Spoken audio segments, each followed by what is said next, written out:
Hello, everyone, and thank you for joining us for this event, whether you're joining us live or watching us in the future. My name is Brenna Matlock, and I'm the Senior Project Manager and Program Coordinator at the Center for International Stabilization and Recovery, also known as CISR, at James Madison University. We're here today to learn more about humanitarian assistance successes and challenges in 2020. We will learn about how humanitarian actors have moved forward with their missions around the world despite the ongoing pandemic. Humanitarian issues around the world and in communities don't stop due to the pandemic, and neither do humanitarian operations.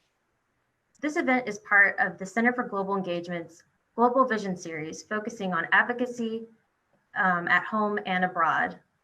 What we've learned is that we're all linked together, whether it's our own communities or communities far away. We encourage you to check out other CGE events happening this fall. This event is also a JMU wellness event. At the end of the presentations, we will provide a slide for students to take a picture of in order to complete your course assignment. We'll also have a Q&A at the end of the event. Please submit your questions on the designated Facebook post in the discussion of our Facebook event page.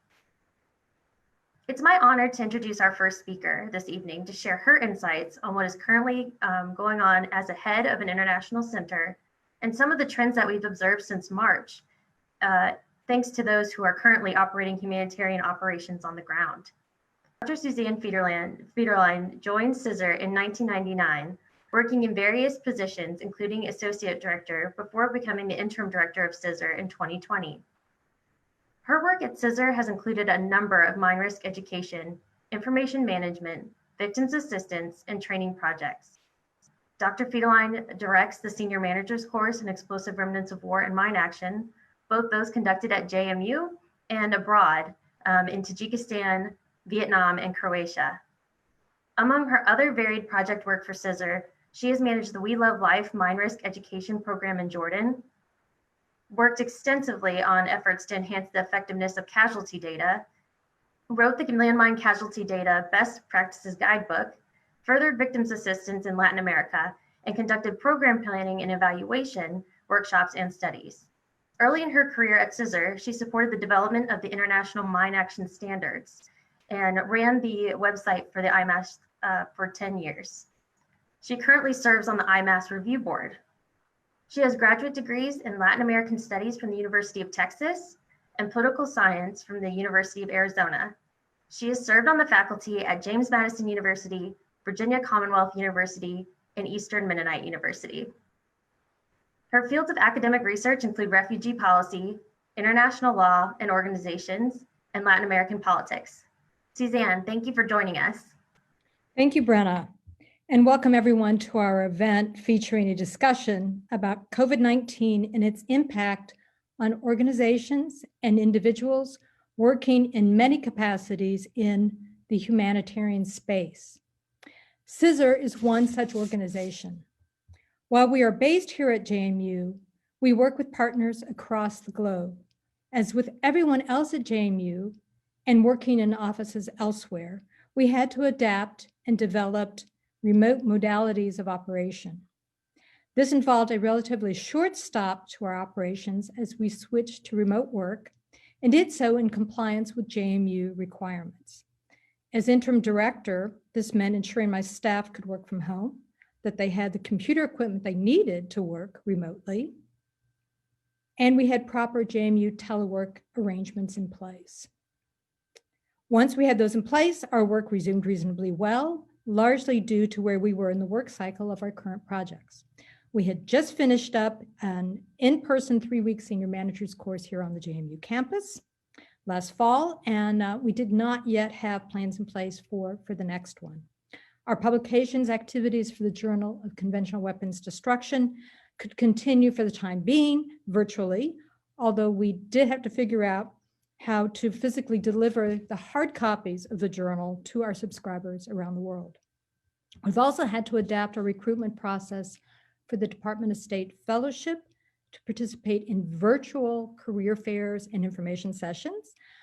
But over the past 6 to 7 months, we have made the needed changes. Others working in the humanitarian sector had greater challenges than us to adapt to the COVID-19 restrictions. I will now run a short slideshow that will provide some examples of how they have responded. In the realm of humanitarian mine action, operations were halted in most cases for at least a few weeks and months. In some places, they have yet to resume. In others, they have resumed under new protocols, the use of masks and social distancing, and determinations of the types of operations that are possible under the restrictions. The number one concern is to do no harm. So the NGOs and government entities must focus on the safety of their staff members and close partners they interact with in their work. Then they had to figure out how to resume their work under different procedures and with travel restrictions in place. And they must be responsive to their donors who are funding the work. I'll return to that later. In some cases, HMA operators have proven quite creative and adaptable.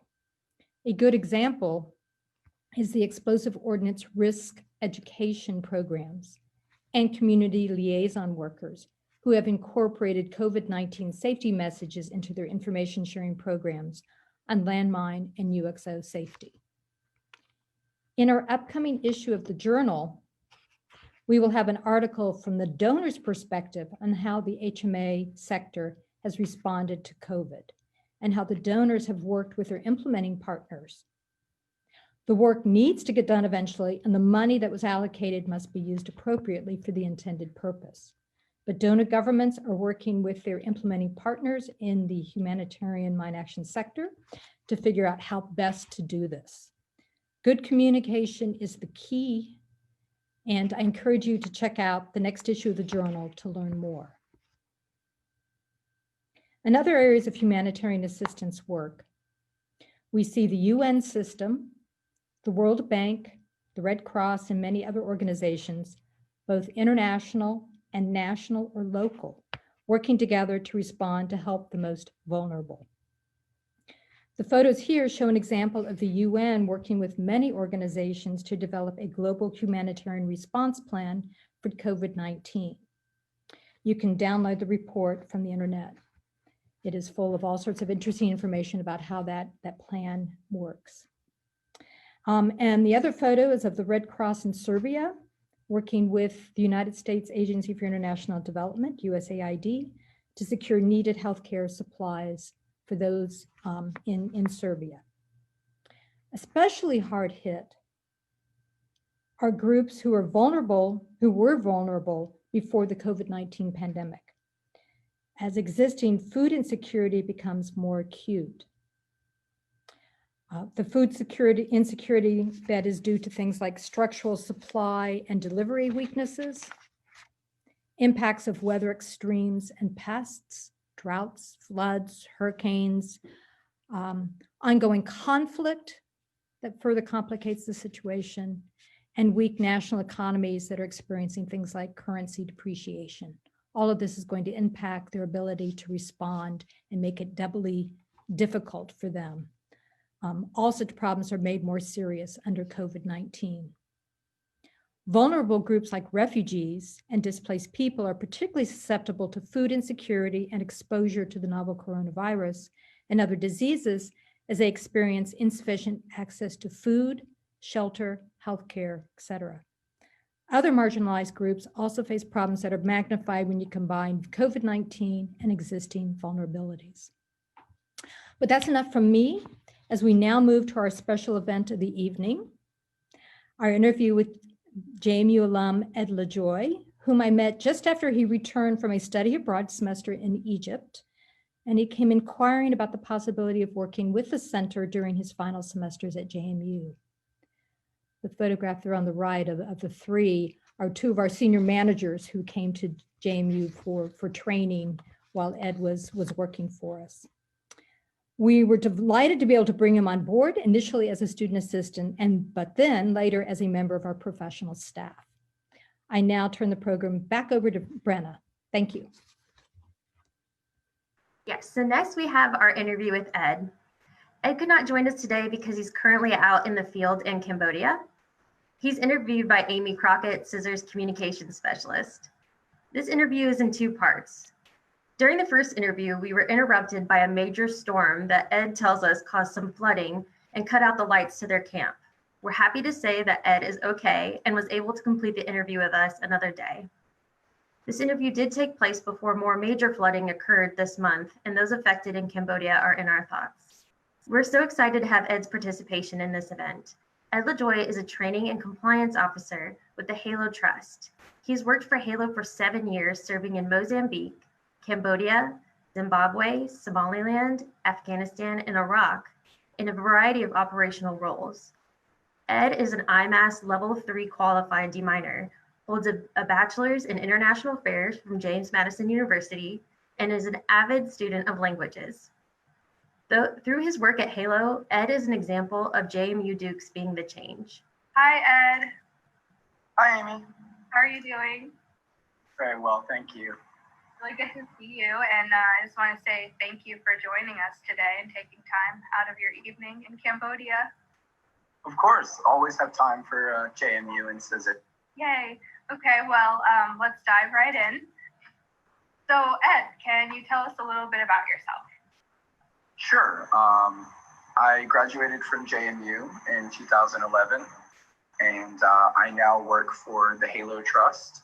I've worked for HALO for about 7 years, and currently I am the training compliance officer for HALO. Okay, and in your time at JMU, what was your major and what kind of things were you involved in as a student? My major was international affairs with a concentration on the Middle East. I was involved in Middle Eastern Club. I was the president, and I was also involved in intramural soccer. And in the meantime, also, we used to organize our own flag football and ultimate frisbee games on the quad. I don't know if that counts as an organized activity I was involved in, but it's something. Okay. Can you tell us a little bit more about what HALO is as an organization and what your role is at HALO? Sure. HALO is the world's largest and oldest humanitarian organization dedicated to clearing the explosive remnants of war. We were founded in 1988 in Afghanistan, and we currently now work in 24 countries around the world. We do everything from clearance. Sorry, that's a little bit of thunder. We're in the last day of rainy season. We do clearance, risk education, explosive ordnance disposal, humanitarian improvised explosive device disposal, survey, all parts of the humanitarian mine and explosive ordnance action world. And my position, I am the training and compliance officer. So I'm responsible for conducting training courses for new international staff members for HALO. Every person who joins HALO goes through a 3-month course where they learn to do everything starting from digging up a landmine on their hands and knees, working as a deminer, and moving up to being a section commander, a field officer, learning to do mapping, learning medical, emergency medical aid, and all other aspects of the job. Because that's one thing that we believe is that if you're going to be involved in this business, you should know exactly how to do what a deminer does. Because to us, that's the most important job is getting the landmines out of the ground. And on my compliance side, I'm also involved in making sure that we're adhering to the global standards as codified in the International Mine Action Standards, IMAS, as well as other best practice documents, and also that HALO's internal programs are really conforming to their standard operating procedures. So that's another aspect of my job.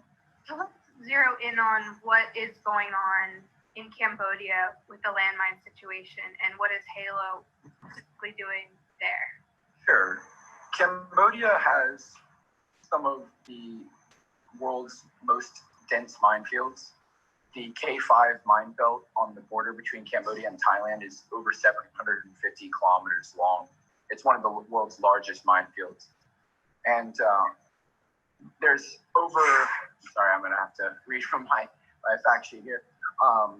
There's been almost 65,000 accidents in Cambodia since 1979 caused by landmines and unexploded ordnance. We've been here since 1991, working to alleviate this problem. The mines were laid mainly during the fall of the Khmer Rouge in 1979 until the final peace agreements in 1998. And since HALO has been in Cambodia, we've cleared over 4,464 minefields, removing over 302,000 landmines and over 203,000 items of explosive ordnance.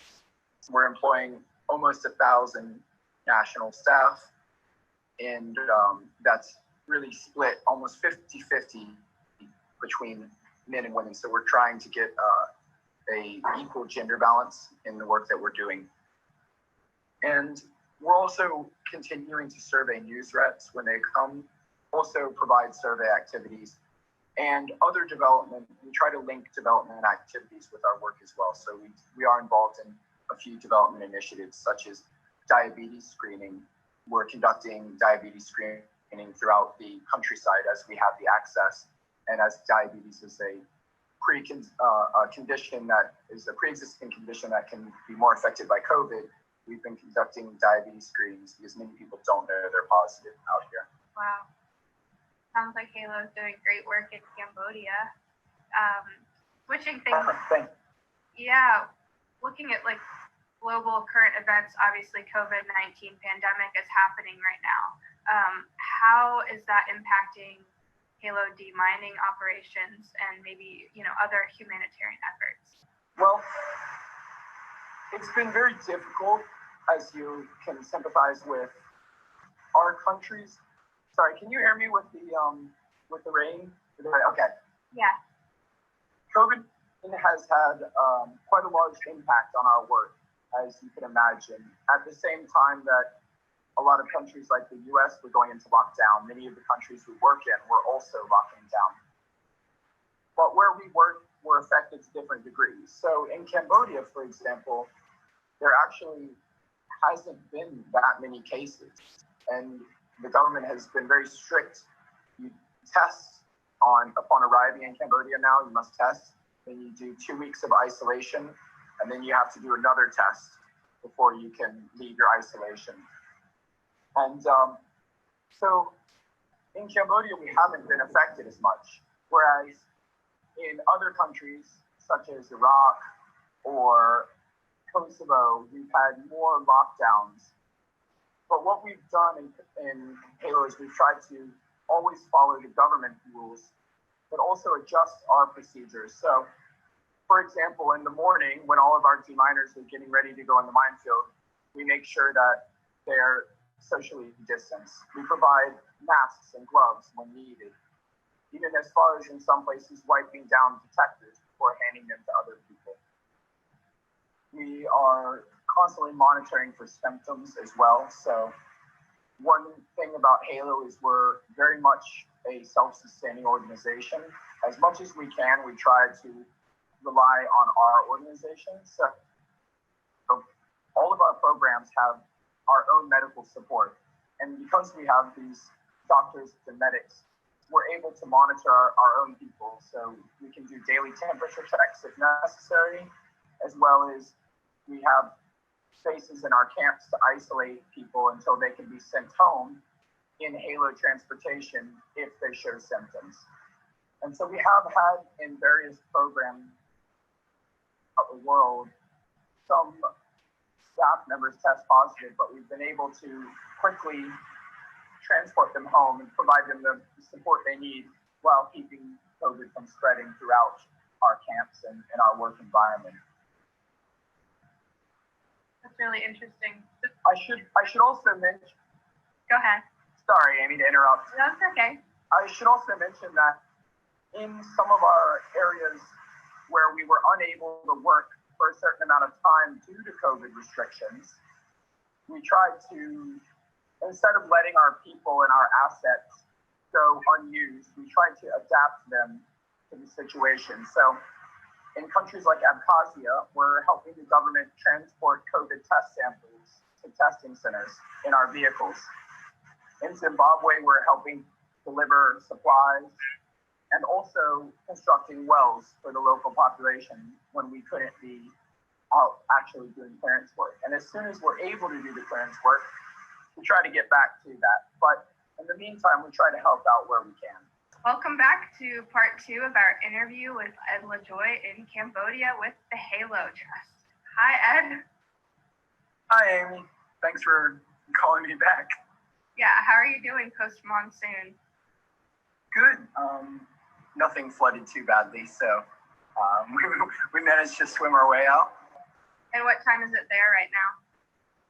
It is 18:05. Nice.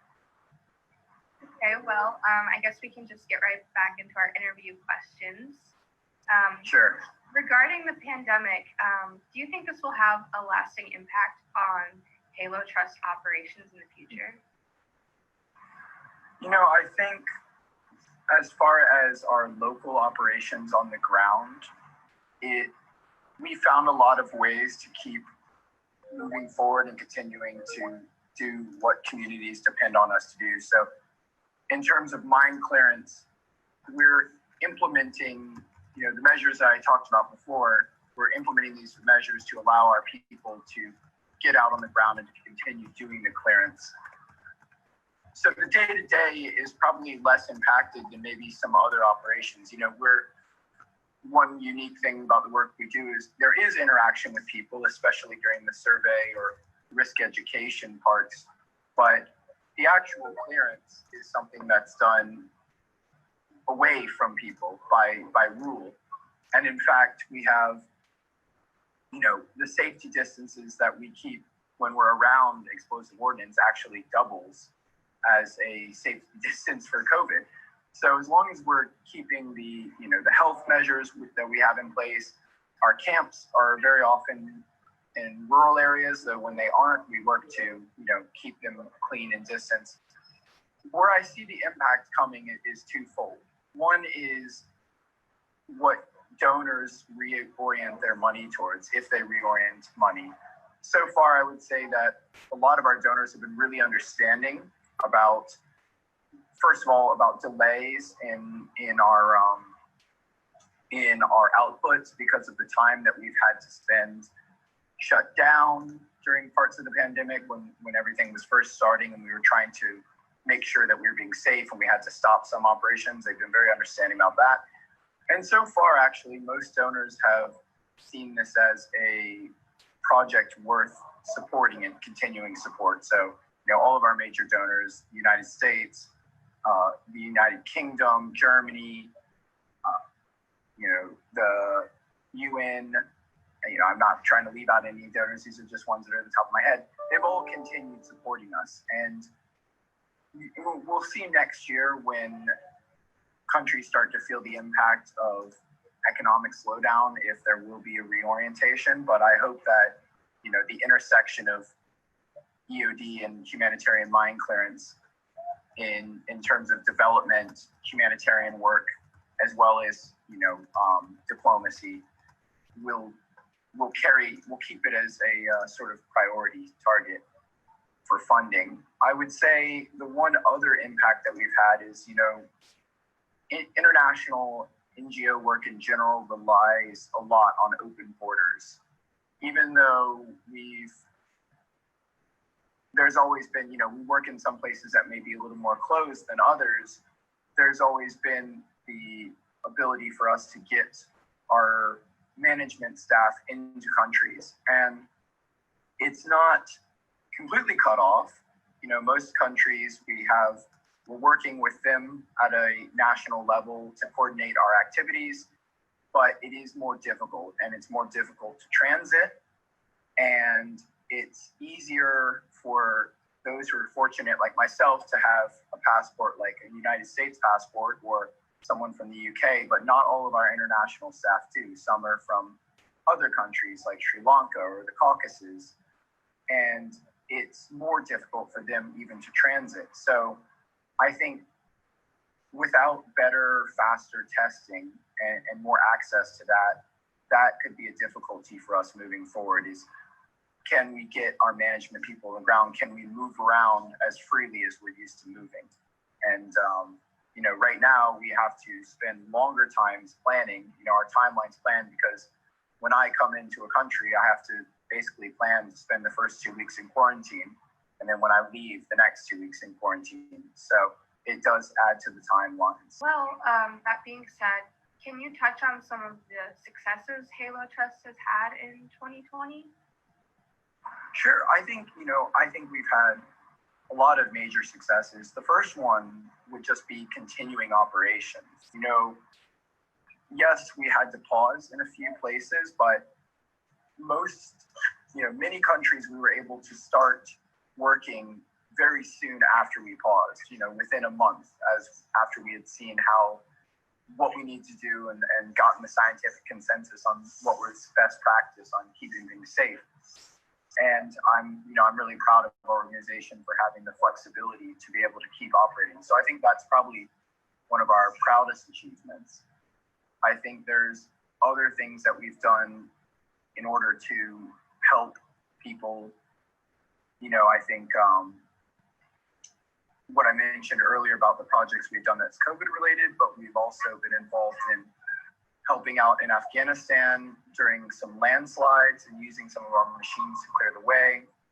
We've just destroyed over 250,000 landmines in Sri Lanka. We've been able to reach almost 50% gender balance in Cambodia during our recruitment here. So that's been great. And I would say our ongoing projects to sort of push into countries that are still in the middle of conflict and try to start helping now, like in Yemen, Libya, and Syria, have all been really good achievements as well. I mean, overall, I'm incredibly proud of Halo, so I think I could go on all day about different things that I think we've done, but those are some ones that spring to mind immediately. I know that we've touched a little bit on this already, but are there any other challenges the Halo Trust is having right now? I think the world's always full of challenges, and where we work, there can be unexpected things. I mean, the unfortunate ongoing conflict in Nagorno-Karabakh has disrupted our operations, and we've had to stop operations there. We've been working there for quite some time and have been the only landmine and EOD clearance organization in that territory. And I'm not here to speak about the politics of it. I can just say that the fact that there's an ongoing conflict, that we've been unable to continue our work because it's just become too hazardous, and our people can't be out on the ground. There's too much of a risk of them being caught in the middle of conflict. And that's been a huge challenge and honestly a huge disappointment for us, because we've dedicated a lot of time to working in that country or that region. I think that's sort of a continuing theme in terms of, if you look at where Halo was working in the 90s, we were working in a lot of post-Cold War conflicts that, while they might have been simmering to some degree, they were settled, and they opened, or settled in some places. There was space for humanitarian work. Sure, there were some ongoing things like Angola and Afghanistan we've been in since 1988, so that has been mostly at war since that entire time. But I think that was, and Sri Lanka as well, but I think that was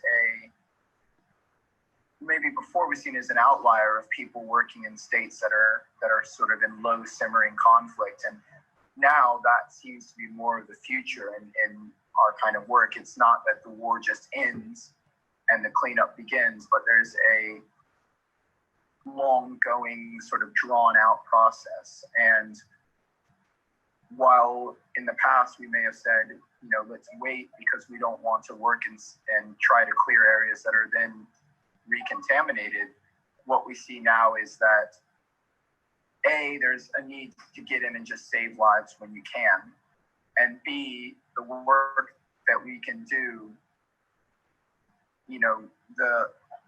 the first step, the first help that it brings to the communities is removing this threat to life and limb, but it actually provides development opportunities and stabilization opportunities just by employing people from the local communities, giving them that chance to earn a wage and participate in rebuilding. And hopefully that will be sort of a conflict mitigator as well. So bringing things back to you a little bit, what do you like most about your job, and why are you passionate about this field? Well, the job that I currently have involves a lot of movement around and training, especially of people who are new to the sector. And I really do enjoy that. I enjoy sharing my experiences and, kind of guiding people through what's kind of a unique career. But overall in Halo, I think what I enjoy the most about what we do is the connection we feel with the local communities that we work in. Because over 90% of our staff are actually from the countries in which we work, we already have that sort of bond. And then being able to live amongst the communities, to hear their concerns, and then, work with them as opposed to just doing, mandating what's going to happen to them or working, not including them in the process. It just feels very connected, and we learn so much. So I really love that. I love the sense of education that I get every day based on that. And honestly, I just love the people that I work with. I think they're the best people in the world. So I'm humbled by that. And I think I'm just really lucky in sense of Halo that we just, 24 countries and territories, we get to just go over and all around the world. And some days I can't believe they pay us to do it. So, what advice would you give students who want to work for international humanitarian organizations? I think, the first piece of advice I would give is that you need to recognize and think into yourself, like, why you want to do this. Because this job does any sort of international work, especially work in developing areas. First, it involves a certain level of self-sacrifice and, what you're willing to give up. It's not always going to be comfortable, and you have to make sure that you're okay with that before you go. But I think secondly, you need to adjust your thinking and sort of look at what your motivations are for doing it, and make sure that, it really is about helping part of a process. And it's not always glamorous, and it's not an easy black and white thing. It's not every day exactly what's going to be good and what's going to be bad. You have to accept that there's shades of gray, but in the end, if you stick to humanitarian principles, it will be good. So I guess, be prepared for a less glamorous lifestyle, and look in yourself what your motivations are, and be ready for it. But that being said, I think it's great, and I think a lot of people should consider this line of work. I like what you said about sticking to humanitarian principles as a way to guide you forward in your career. I like that idea. Do you have any other? Sorry, go ahead. Sorry, I was just gonna say, this is something I speak with a lot about with my trainees here. Is Halo, we have a set of values and standards and principles, and in this job, there's no way to prepare you for every situation that somebody might face. You may be out on the ground and doing clearance operations one day, and then the next day writing a proposal, and the next day working with the local community to identify a suspected or confirmed hazardous area. And within each of those situations, there's 1,000 variables. But the one thing we can always do is look back to our principles, our values and standards, and use that to judge our course of action. And that's why we have to feel very strongly and internalize those, so that we take the course of action that fits with what our mission is and what we're here to do. Lastly, do you have any specific advice, post-pandemic advice for students or in general? I think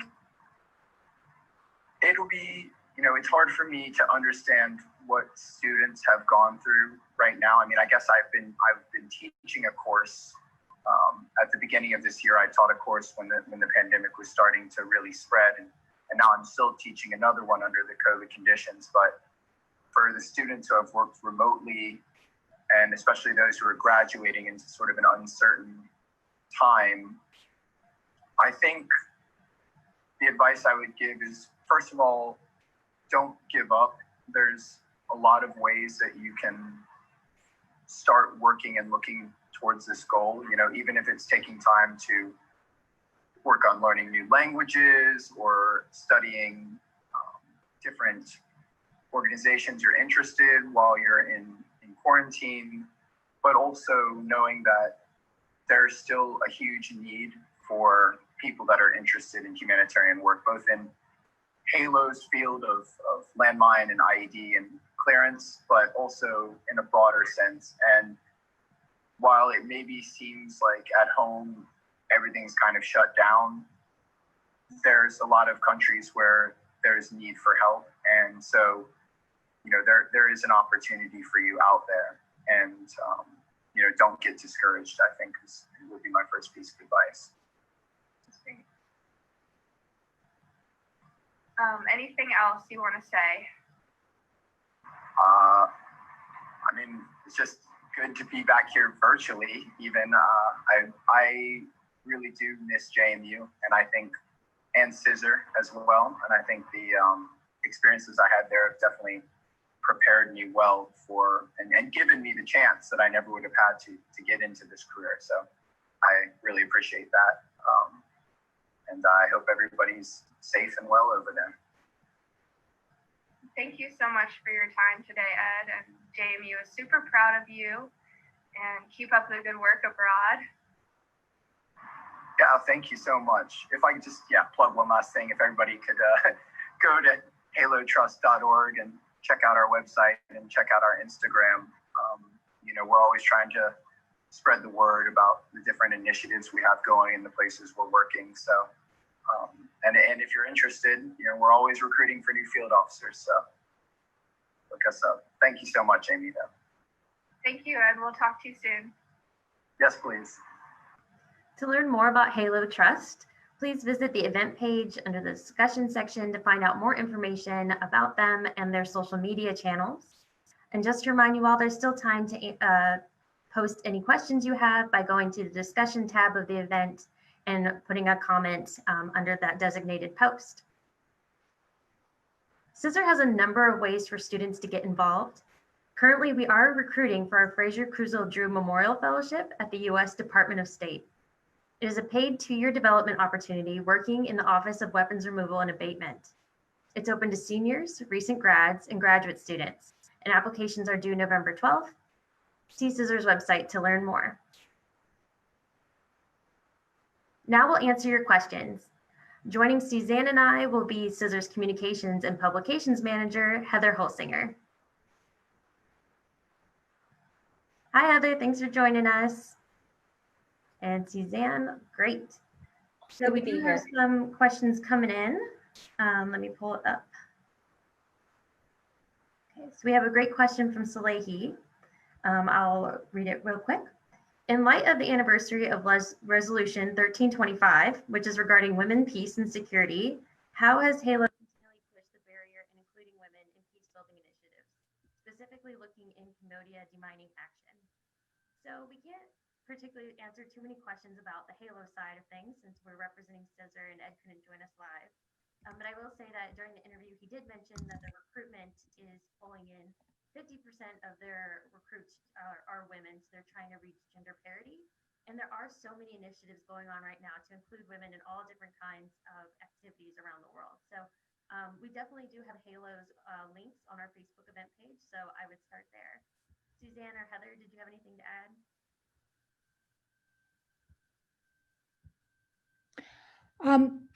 Gender equity, gender equality, and gender mainstreaming in mine action and other aspects of humanitarian work has received a lot of attention in recent years, and deservedly, and they're really making some great progress in a number of countries with opening opportunities to women. Not, initially it was a lot in office work and in mind risk education, victim assistance, but increasingly, as Ed was indicating, providing opportunities for women to work on an equal basis with men in the technical areas of mine clearance and explosive ordnance disposal. So it's really exciting to see the growth of that in recent years in many places around the world. So that's a great development of the last, I would say, the last 5 to 10 years in mine action, to really see that happening.